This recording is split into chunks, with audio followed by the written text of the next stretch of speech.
ओम शांति। आज 17 जुलाई 2024 के महावाक्यों के मनन चिंतन में सबसे पहले प्यारे मीठे बाबा ने कहा, मीठे बच्चे, इस शरीर को न देख, आत्मा को देख। आत्मा को देख, आत्मा से बात करना, इस अवस्था को जमाना है, यही ऊंची मंजिल है। कल बाबा ने ड्रामा पे फोकस कराया, आज फिर आत्मा भाई को देखना। क्योंकि जब हमें इस शरीर को देखना छोड़ देंगे तो फिर दूसरों की कमी कमजोरियां नजर आना बंद हो जाएंगी। हमें क्लियर हो जाएगा कि हम भी आत्मा है और वो भी आत्मा। आत्मा निर्दोष होती है। देह का भान इन आंखों से, नैनों से समाप्त हो जाएगा सदा सदा के लिए।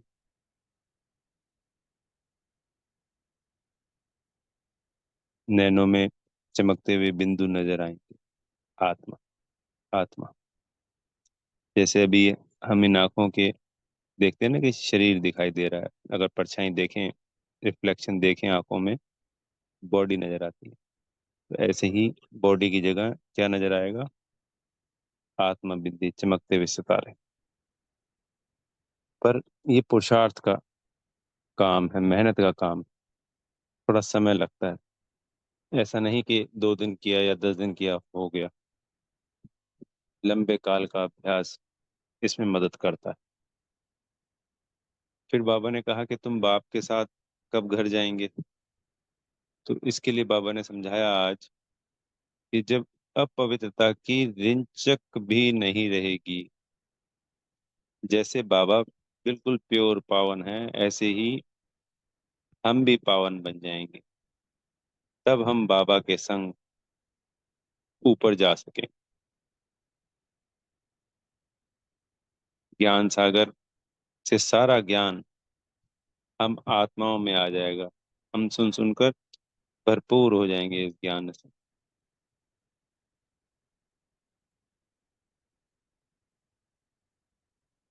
बाबा कहते कि वो खाली हो जाएंगे। खाली से तात्पर्य कुछ सुनाने को नहीं रहेगा। ऐसे कोई बिल्कुल वैसे नहीं कि बिल्कुल खाली हो गए, कुछ रहा ही नहीं, ऐसे नहीं। तो जब सारा ज्ञान हम में समा जाएगा, हम मास्टर ज्ञान सागर बन जाएंगे। तब बाबा बोले, मैं भी शांत हो जाऊंगा और तुम भी शांत हो जाओगे। क्योंकि कहते हैं खाली चना बाजे घना। तो आत्माएं कमजोर होती हैं तो बहुत बोलती हैं, बहुत बोलती हैं, बहुत संकल्प चलते हैं, बहुत संकल्प चलते हैं। पर जब आत्मा भरपूर हो जाती तो शांत हो जाती है।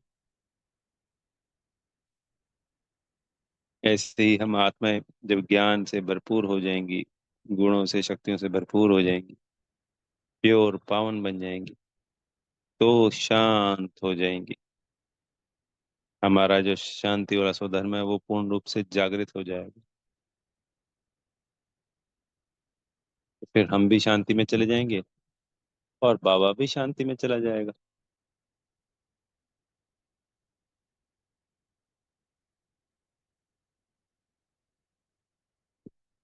हम शांति धाम से सुख धाम में आ जाएंगे और बाबा शांति धाम में रह जाएगा। फिर उनका बाबा कहते हैं, साइलेंस का पाठ चलता है 2500 साल, सतयुग और त्रेता। फिर द्वापर से वो उनकी सेवाएं फिर से शुरू हो जाती, जब भक्ति काल शुरू होता है। हाँ, धरती पे नहीं आते, वो वहीं से सेवाएं करते रहते हैं।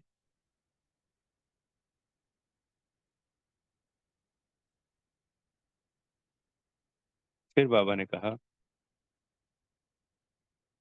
कि किसी को भी समझाना है। शिव भगवान वाच कि हम बच्चे हैं उनके, और वो परम आत्मा हमारे सगे पिता हैं। ये सारा जो परिचय मिला है वो रास्ता बाप से मिला। और हमें कैसे याद करना है? किसी को भी हम मैसेज देते हैं, अपने को आत्मा समझ कर। शिव भगवान ने कहा है कि शिव बाबा ने कहा कि अपने को आत्मा समझ, उस परमात्मा को याद करना है। इसी से सारे विकर्म विनाश होंगे।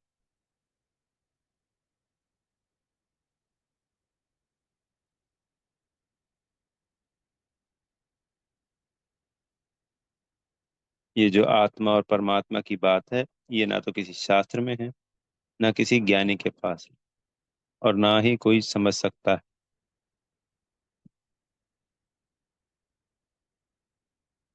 ये भी वंडरफुल बात है कि जो हमारे कुल की आत्मा होगी, सिर्फ उसी को यह ज्ञान समझ में आता है। दूसरे कुल वालियों को थोड़ा बहुत समझ में आएगा, जो फिर सिर्फ बाबा को याद करेंगी, जिससे उनके विकर्म विनाश हो जाएंगे। और अपने कुल में जाके उनको ज्ञान समझ में नहीं आएगा, पर आत्मा और परमात्मा की बात समझ में आ जाएगी। और फिर अपने समय पे अपने कुल में आके वो उच्च पद प्राप्त करेगी।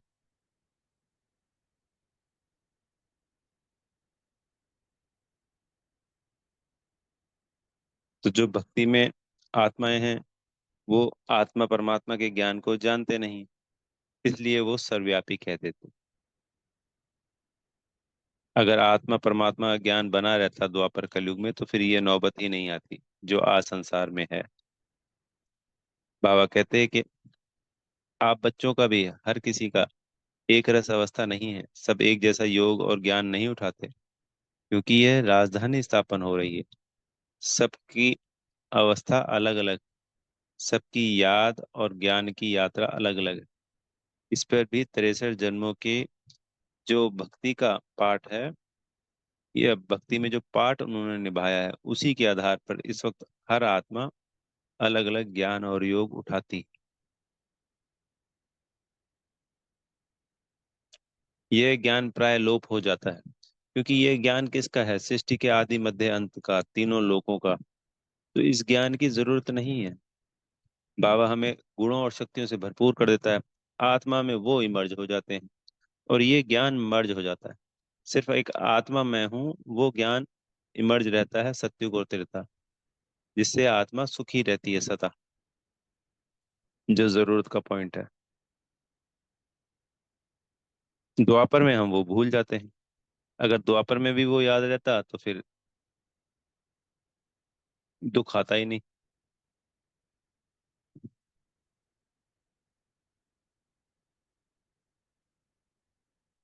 क्योंकि प्रैक्टिकल लाइफ में तो ये, जब हम भूल जाते हैं तो बाबा आकर हमें संगम युग पे यही तो देते हैं ना। तो जो जीवन जीने की कला है, वो आत्मा में समाहित रहती है, इमर्ज रहती है हर वक्त।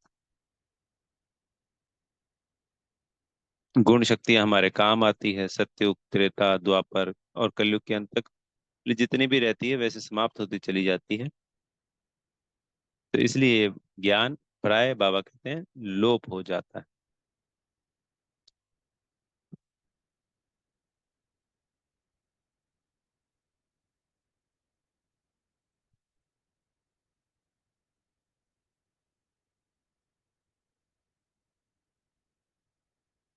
फिर ज्ञान को जो बाबा ने लेने की बात कही कि बाबा ज्ञान सागर है, हम बाबा से ज्ञान ले रहे हैं, तो हम मास्टर ज्ञान का सागर और संपूर्ण पावन बन जाएंगे।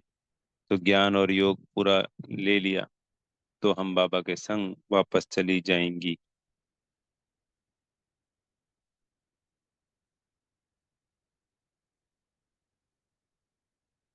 बाबा ने आज ये भी क्लियर किया कि दूसरे धर्म की आत्माएं है ना, शांति को याद करती, और हमारे धर्म की आत्माएं जो आदि सनातन देवी देवता धर्म की है, वो सुख धाम को याद करती है, सुख को याद, स्वर्ग को याद करती है। हम कहते हैं ना हर बार, मरने पे स्वर्ग गया, मरने पे स्वर्ग गया, स्वर्ग स्वर्ग स्वर्ग। अच्छे कर्म करो तो मरने पे स्वर्ग मिलेगा, दूसरों को दुख ना दो तो स्वर्ग मिलेगा। क्योंकि हम आत्माओं में वो फीड है। दूसरे धर्म की आत्माएं शांति धाम को याद करती है, अपने घर को याद करती है, क्योंकि वो काफी समय वहां रहती। तो उनकी आत्मा में वही मर्ज हो जाता है, शांति धाम। और हम रहते हैं सुख धाम में, इसलिए हमें स्वर्ग याद आता है।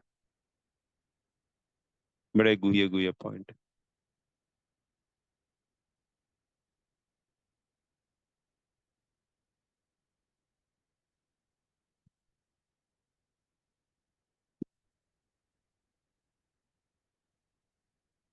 फिर पापा ने इंजीनियरों के बताया कि इंजीनियर आते हैं। इस वक्त उनकी बुद्धि, जैसे कल भी बताया था मुरली में, कि उनकी अवस्था अच्छी है अंग्रेजों की। तो वो वही सारे इन्वेंशन निकालते हैं। उनकी क्वालिटी अच्छी होती है क्योंकि वो ऑनेस्टी के साथ सारी चीजें बनाते हैं, और हम उसके अंदर मिलावट कर देते हैं। तो हम उनकी सिर्फ नकल करते हैं क्योंकि हमारी बुद्धि इस वक्त तमो प्रधान है। तो ये सारे इन्वेंशन हमें भी पता है, सब विदेशों से आई है, और हमने उनकी नकल मात्र करी है। तो यही इंजीनियर लास्ट में बुलाएंगे और इस ज्ञान को उठाएंगे, पर इतना ही उठाएंगे कि वहां जाके वो राजा रानी के सामने नए नए इन्वेंशन निकालेंगे, जिससे सतयुग में सुख के साधन बनेंगे साइंस के द्वारा। तो वो उस वक्त साइंस भी सतो प्रधान हो जाएगी, क्योंकि प्रकृति के पांचों तत्व सतो प्रधान है, बुद्धि सतो प्रधान है। तो ये अनेकों अनेक इंजीनियर दूसरे धर्म में जो हैं वो हमारे ही कुल की आत्माएं होंगी। तो वो फिर अंत में आकर के ये ज्ञान उठाएंगी।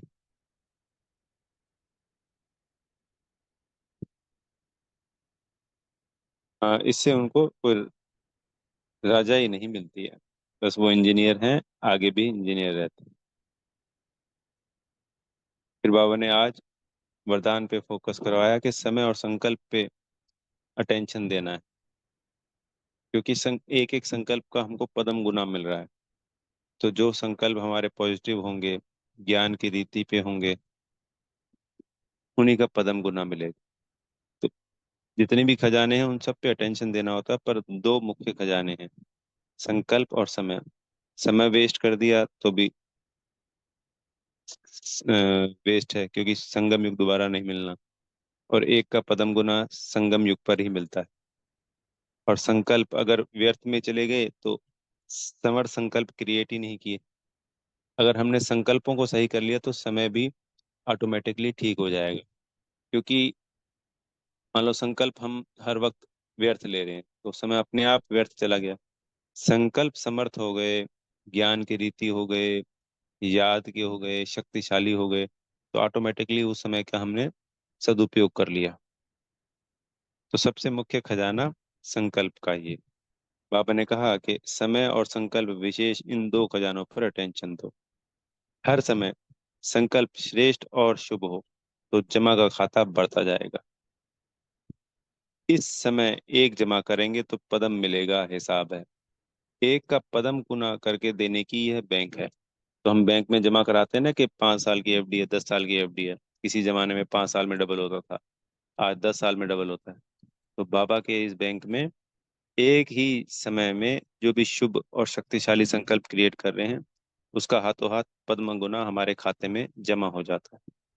इससे बेसमय कोई नहीं, और वो पूरे कल्प के लिए होता है। जो आत्मा जितना जमा करेगी उसका उतना समय चलेगा।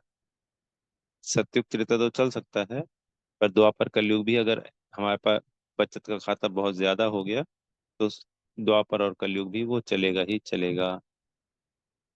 तो इसलिए हम सभी को अपने संकल्पों पे पूरा अटेंशन देना है। सभी आत्माओं के लिए सदा शुभ संकल्प क्रिएट करने, शक्तिशाली संकल्प क्रिएट करने। कोई सामने वाला कैसा है और हमारे साथ क्या करता है, इस बात पे ध्यान ही नहीं देना। सिर्फ अपने ही संकल्पों को सदा शुभ और शक्तिशाली बना के रखना। तो इसके लिए बाबा ने कहा कि कुछ भी करना पड़े, चाहे त्याग करना पड़े, तपस्या करनी पड़े, निर्माण बनना पड़े, कुछ भी हो जाए, इन बात पे यानी समय और संकल्प पे ध्यान दिया तो पद्म पति बने पड़े। अच्छा, ओम शांति। बेहद का धन्यवाद प्यारे मीठे बाप दादा जी का।